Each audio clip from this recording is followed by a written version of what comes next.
This is Jonathan Reid. Fear none, gotta stand tall too many times. Bust down a new Jacob, it's too many dimes. 33 years old, took the risk to become a personal trainer. Now he's that disciplined bodybuilder. I think it's been my ability to come back to a routine, even when I fall off. But today, we're gonna put him through the real hybrid test. Shit is no joke. It's not bodybuilding, it's not CrossFit, it's real physical demand, strength challenges, engine challenges, and most importantly, the mental challenge. You think you're ready to hang? Let's get it. They don't wanna see us in the playoff. They wanna see us in the playoff. They wanna see us in the playoff. I can see I play out. Boy, you lose, it ain't no doubt. Can't use my name for no more clout. Y'all wanna win. People look at you at face value, you're sort of confident, big arm, jack dude, clearly put in the work to get here. But I think a lot of the times people see someone who looks like this, they think it's just for show. They think they're cocky maybe, got a lot of arrogance, you know what I mean? But I think 9 times out of 10 there's a deeper story than that. So do you have anything deeper below the surface than just your physique? I mean, yeah, fitness has always been an escape. Escape from stress, escape from insecurity, and escape from just reality. When I come in the gym, I get to forget about all those issues for an hour and a half, and I get to become the best version of myself. Even if it's temporary, I know that every day, even on my worst days, I'm progressing, and there's really no end goal. It's just constant progress on a daily. So yeah, on a deeper level, I do this for, sounds corny, but for my soul. The body's gonna come, right? But it's a byproduct of your hard work. Byproduct of my hard work, but also having some sort of deeper connection to just wanting to be a better version of yourself. Does it translate into other areas of your life? I'd be lying if I said it did in every aspect. Not every aspect. I'm human like everybody else, so there's some areas that I'm definitely still trying to apply the discipline that I'm doing here, but I have this as a reference point, right? Like this is, I use my fitness journey as an analogy. Right. In other areas that I'm struggling in, so. And what separates you from other gym goers? Because you obviously look different, but is that it? I think it's been my ability to come back to a routine, even when I fall off. There's moments like everybody else where go on vacation, party, go through a breakup, lose a family member, but myself along with some other people that I've come across, we seem to be able to come back to this routine and just constantly pursue knowledge and get better. Yeah. Do you look up to anybody in the gym? Any influencers that helped you, or any people in your life, like directly related to you? Yeah, my dad for one, even though he started his fitness journey late, so about 40. How does he look? He's 60 now, it looks great, but he has a few issues, but he's still going. So he's been going at it for 20 years, and if anyone thinks it's too late, it's never too late. He started at 40, so yeah, he's my inspiration. Then of course, you know, past bodybuilders. Yeah. When I first came into the scene, YouTube, back in like 06, 07. Yeah. I'm a yeah, a couple Dorian Yates, obviously Ronnie Coleman, a few of those guys. That's who I looked to at the beginning. Yeah. And then now, a lot of credit to, believe it or not, it's gonna sound silly, but guys like the Trent Twins. Yeah. And the only reason is because they have a similar, deeper connection that I do, and you can tell they use it as a need escape. Everyone has a different mentality, and theirs is probably the complete opposite of mine. Right. But the fact that a community can grow, together despite having a different journey. Yeah. I think they're like the epitome of, you know, just having. Is that part of like the best parts of the gym? You think, like the community? That's secondary. Primary is what you do for yourself. Because even if you have a community, if you're the odd man out, if you're an outcast, if you're not mentally right, and taking care of yourself in the gym is going to help you get there. Yeah, I think that's primary. Secondary is definitely being part of a community and helping others. Was there ever a moment in your life where you like you fell off? You didn't think you were going to come back? COVID, like everybody else, when gyms were closed, gyms opened back up in 2021 and then closed again. Did you go to the gym during COVID or not at all? So I took a year off, took a full year off. Longest since I've been going. Did that hinder your progress? Or? Of course. I weigh 191 right now. Okay. I was as low as 156. Holy shit. 2021, skinny, no body fat, but skinny, no muscles. But towards the end, so that's the thing. I just decided, you know what, enough of this, man. Like, because there was a process of having to like book an appointment just to even get in the gym, and I was making excuses. Book an appointment. Like almost like it was a task. You didn't owe it to yourself. Basically, I just said, you know, enough's enough. I had a reference point, obviously, from 18 up to 30 of just going to the gym consistently, so I was able to you come tap back into that. My muscle memory, is 100%. Dang. So how long did it take to get back to the shape you are? You mean this size? This is the biggest I've been while maintaining my muscularity and definition of vascularity. Natural. The bounce back is fully pretty natural, quick. Right? Just tell them. Fully natural. I know there's gonna be people in the comments like, nah, this guy's not. Look, it's a lose-lose conversation. Because if I say that I'm natty, they're gonna say, yeah, and if I say I'm not, they say, of course you're not. They say, of course you're not. So I don't gotta prove to nobody, but I am. It took me about, honestly, 6 months. The bounce back effect. 6 months to get back. From 150 back to 190. Not to 190, sorry, but back to looking big. Full. That's probably 172. So you put on like 20 pounds of muscle in 16 to like 18 pounds, and six months might be a stretch. 6 to 9. Was there any secret that you're doing that you think a lot of people are missing out on? No secret. Stop looking for secrets is what I tell people. Okay. Right? It's intuition at some point, right? Focus on what not to eat and prioritize eating 1 or 2 things that you know is gonna get you to your goals. You think like when people look for secrets, it's kind of a way of saying they're not ready to put in all that work? I think as adults, we have the answers, but we overcomplicate the solution to prevent us from taking action. Ooh, that's a bar right there. It's true. We all know what needs to be done, but as far as the specifics, you figure that out along the way, right? Like I have friends that are entrepreneurs. Sometimes you just gotta jump into it and figure it out as you go along. Obviously, there's some strategy that needs to 100% be prioritized, but if you're waiting for the perfect moment, it's not really gonna come. It's not there. We live in the age of information too. ChatGPT, type in, how do I lose weight in 6 months? Boom, boom, you have your template. It may not be the best. You know, it's kind of crazy to say that because you are a personal trainer. I'm just being real. Look, I come in with more structure experience and I help periodize, and then I help people work on very specific things such as correctiveness or mobility. But if you just wanted to get started, yes, there's so many solutions, so many ways to go about finding what you need to get started. There's no secret recipe. There's not. Step up in this motherfucker looking clean in this, and this shit that's in my pocket camo green in this. Keep it sharp just like a soldier staying mean in this. Yeah, I took a couple L's but I redeemed in this. Moving like a general, I got a team in this. Got the vision, got the hunger, got the scheme in this. And the pressure made a diamond, now I gleam in this. They was sleeping on the let them dream in this. I'm like Martin Luther King, I got a dream. Catch me scrolling through the paper, not the screen. Yeah, I made it out the mud, I'm so pristine. I know cash was everything, I'm rocking. Shit is no joke. Yo, you went into this confident. How you feeling now? There's a clear distinction between aesthetics and performance. As if I didn't know that already, but right now is a reminder. I know you competed, you're doing bodybuilding, but recently I've just been seeing you do a lot of mobility work. Like working on rehab, mobility, controlled, less weight. What's that about? Age, man, age. Just turned 33. It's a bit disheartening to do a lunge a bodyweight squat, and experiencing a lot of pain when I look like I'm stage ready. So do you think that bodybuilding strength is real strength? I think everything has a function. Okay. So bodybuilding strength can play a part in a real world scenario depending on what that scenario is. Right. But if we're trying to maximize performance for whatever reason, then bodybuilding can't be the only thing you do. Can't be the only thing. Hypertrophy should be in everyone's program, meaning everyone should focus on either building or maintaining muscle. Yeah. So a lot of bodybuilding principles are very important, but that can only be the foundation. Can't be everything. Can't be everything, especially as you get older. So do you think if like someone could bench 225, but they can't do like 50 push-ups in a row, is that real strength? Or should it even be appreciated half as much?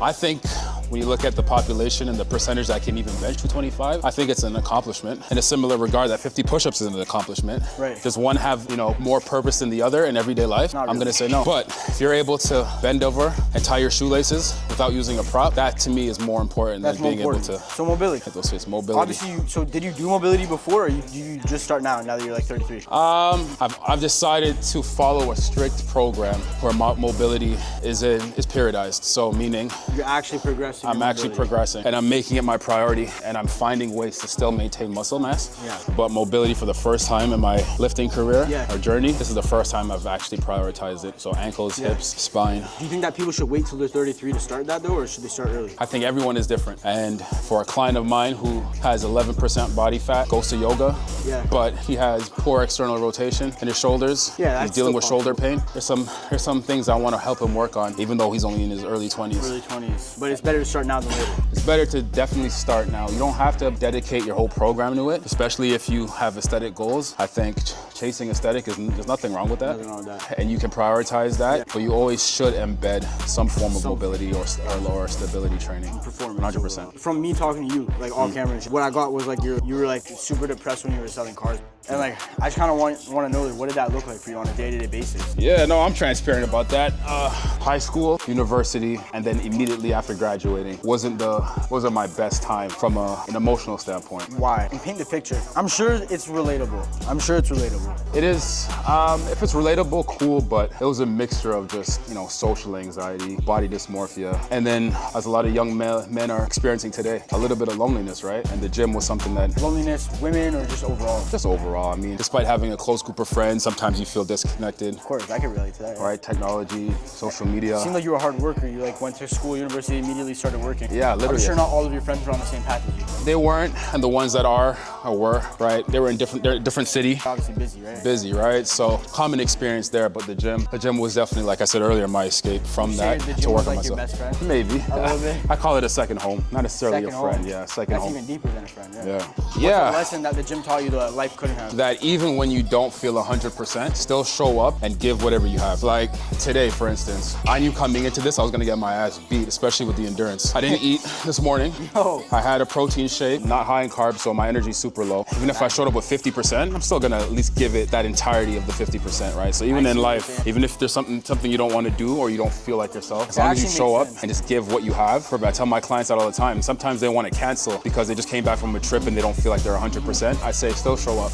You don't have to be 100%. You don't have to be. It's like progressive overload. If you can only lift 10 pounds, you're gonna lift that 10 pounds to the best of your ability until you can lift 15, right? 100%. What are you thriving towards right now? Because obviously you've been through the rough part. It's not to say there isn't gonna be more, but it's guaranteed there's gonna be more, right? You're working as a trainer. You have a pretty busy schedule. What are you thriving towards? Is it getting more clients, getting more money? What's your goal right now? My goal in life overall? Overall. Like family, brother. That's all I care about is, 33, I'm thinking about legacy, right? Legacy. What does that look like? Building a family? Building a family, finding a wife, eventual wife. Yeah. Finding someone to be the mother of my kids.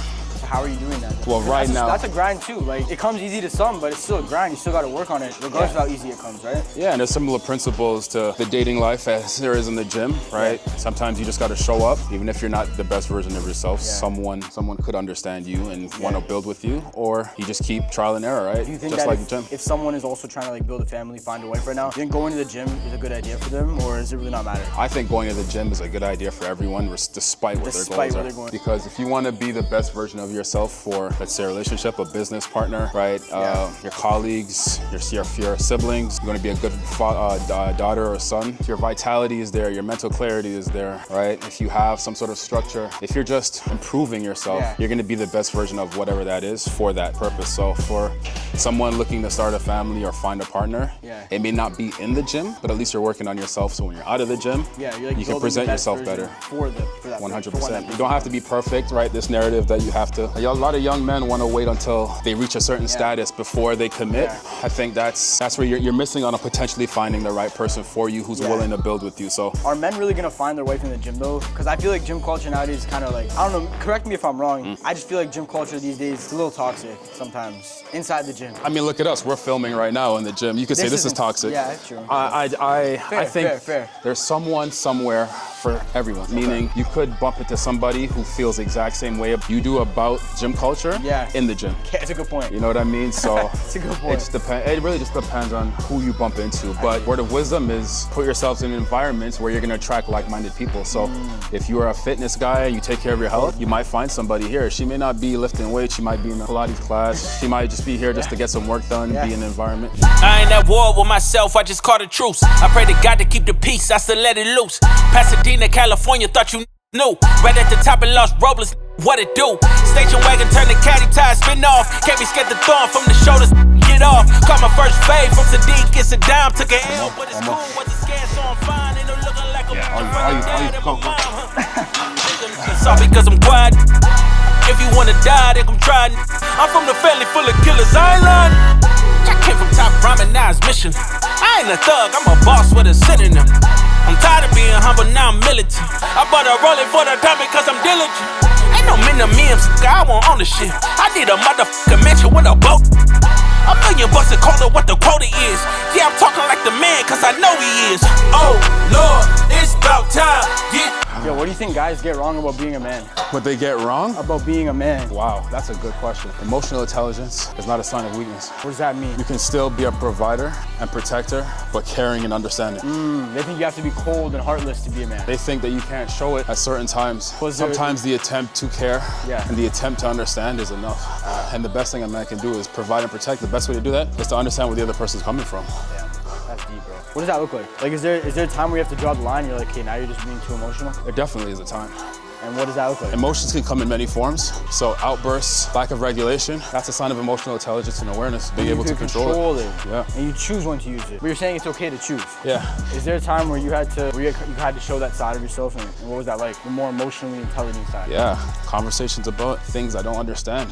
Like what? And instead of jumping to judgment due to discomfort, take the time to understand. I don't know how political you want to get, but there's certain topics. You and I had in a lunchroom where when we don't understand something fully, we label it out of emotion. That's true. And instead of labeling it, just take the time to question it, think about it, put yourself in another person's shoes. Yeah, that's true. Have a broader outlook. That'll take you further. It'll get you into less situations where you act out of emotion, you get somebody else hurt, and it's not worth it. not worth it. I'm not gonna tell them what we were exactly talking about, but I'll give them a little glimpse into the information because you kind of taught me a lesson there, and then maybe you could add on top of it. Pretty much, I was just saying, like, on a broad spectrum, someone who's different from me, or someone who acts or looks or seems different from me, there's something wrong with them. And he was pretty much saying it's not true. And there's like such a spectrum of the way human behavior is supposed to be. And then we kind of got deeper from there. But he was basically, he was telling me, he's like, just because something seems different or because something seems unnatural to you doesn't make it wrong. And that actually opened up my mind to a lot of things because I'll be quick to judge on certain things, right? Especially if I'm not familiar with it. And he was pretty much telling me, he's like, yo, if you're gonna do that, then you're no better than the problem itself, even if it is wrong. You know, you gotta really see where people are coming from. Not even from a religious standpoint, but just from being human and caring about each other. Good advice not too long ago. And this one kind of makes me laugh a little bit just because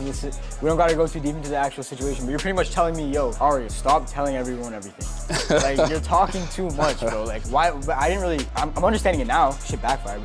But why, could you like speak to why it's important to know what to say and around who? Yeah, I guess it's going back to emotional regulation, right? When we say somebody's emotional, it's not just that they're sad and they cry a lot. Yeah. Sometimes it's just experiencing things at a heightened level. In that situation that you're referencing, there was jubilation, there was excitement, right? There was anticipation. Those are all emotions. And sometimes telling people things that are close to you, you don't know that how they perceive it. Yeah. So you only know how you feel about it. you only know how you feel, and certain people, they don't earn the right to know things right away. That makes sense. And I'm not saying you should be closed off, but until you spend enough time in a specific location around those type of people or a certain person, then you can determine what they should be, what you should confide in them with, and what you should keep to yourself. Yeah. And especially if you plan on, executing something. I'm of the premise or the Keep it to yourself. I'm of the philosophy of, just see it through. Go and do it, right? If you find one or two people you can confide in for sure that won't say anything, go and execute your plan, learn from it, and then come back and share what you've experienced, right? That's better. And especially in an environment where people talk, right? It's best to just move in silence. Done, and then talk about your experiences, because there's some things I haven't told you yet, but I'm gonna tell you, where I just moved in silence and things look like they're possibly building towards something, right? So it's best to just see it through. That sounds crazy. Some good advice though, bro. Like something I need to learn, bro, because I gotta, and not when it comes to other people's business. I'm always like, stay true to my word. If I say I'm not gonna say it, I'm not gonna say it. But when it comes to my business, bro, I'll be like yapping and shit. It comes with this, honestly, because I think you're very self-aware and mature for your age, but sometimes that your age does show itself. Yeah, and that's one of those areas. That just comes with life.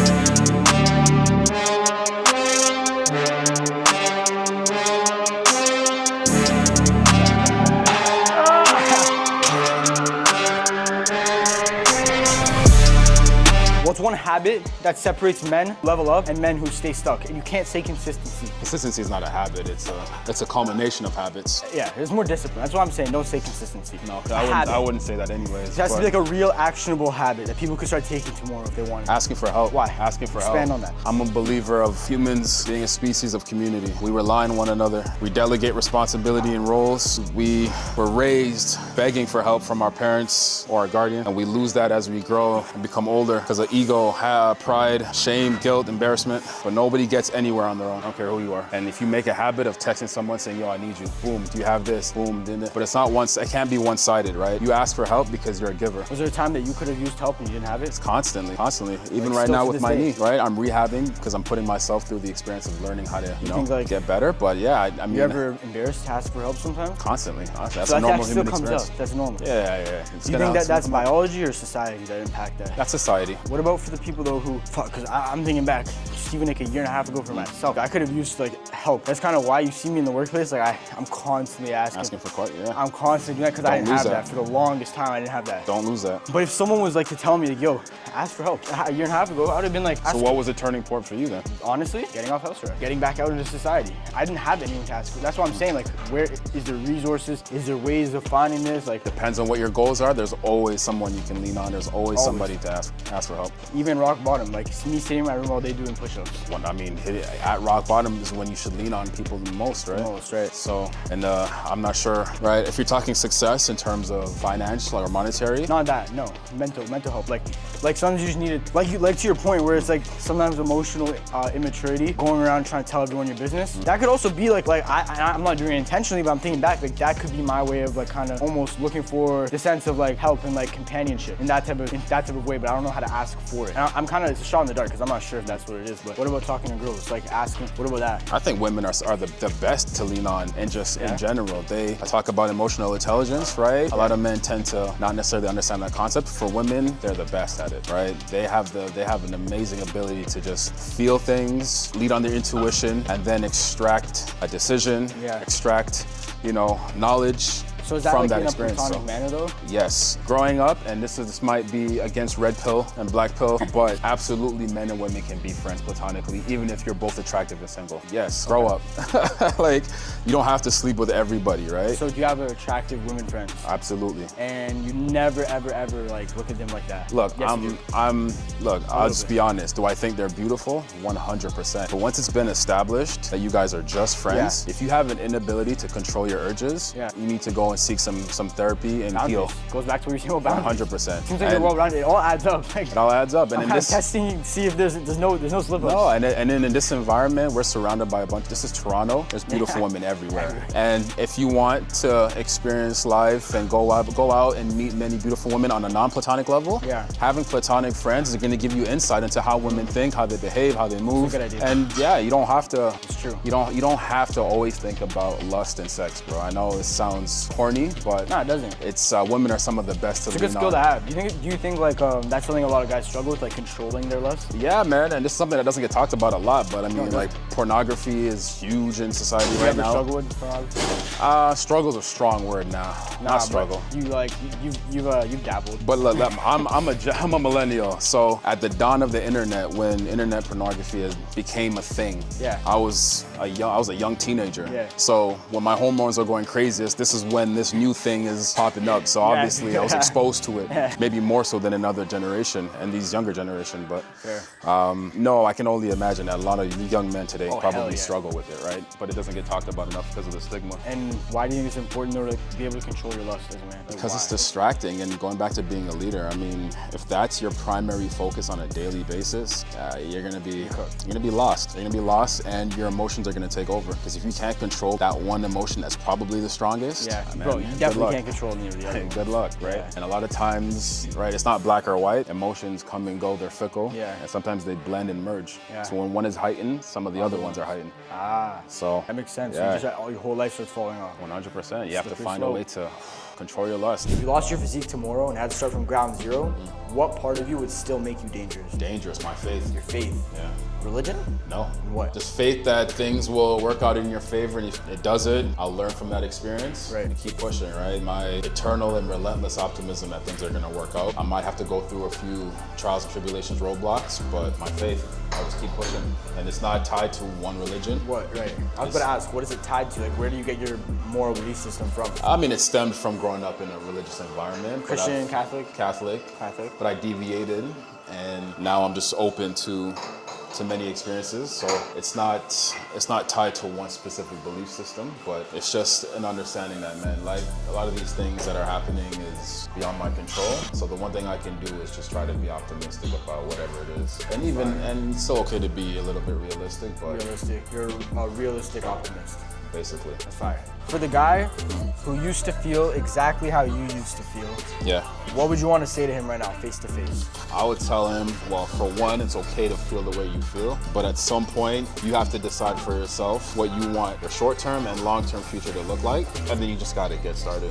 You can spend 10% planning and strategizing, and 90% of your effort executing. Right, only 10% strategizing. Only 10% strategy is all it takes. The rest is execution. A lot of people either overthink or they just go all in without strategy. You gotta do both, but the ratio should be 10% strategy and about 90% execution. So I would say just commit first by going, go, and you'll figure it out as you go along. Bro, after today, do you think that you can hang? Listen, man, I gotta be honest. Give me about 6 months and I think so. I think that he can hang. I don't think that he's a hybrid weapon just yet. Just based off of like certain things like his core. I think your core could be a little stronger. And that's really it, honestly. That'd be it. And like maybe your cardio improved a little bit. Once you get there, like you'll be a weapon. This was Jonathan Reid. Definitely one of the stronger guys that I've done this with. Definitely probably, if not the strongest guy I've done this with. Yeah, if you wanna have like one last piece of advice you want want to give to everyone watching this? There's a younger version of you. What's that? No long talk, just get it done. That's Get it done. it. If you had to nominate one person to do the Think You Can Hang challenge, who's it gonna be? Sam Procopio. Sam Procopio. Calling Sam out. Say less. Calling Sam Procopio Sam, out. if you think you can hang, let's see what's up, bro. Let's see what's up.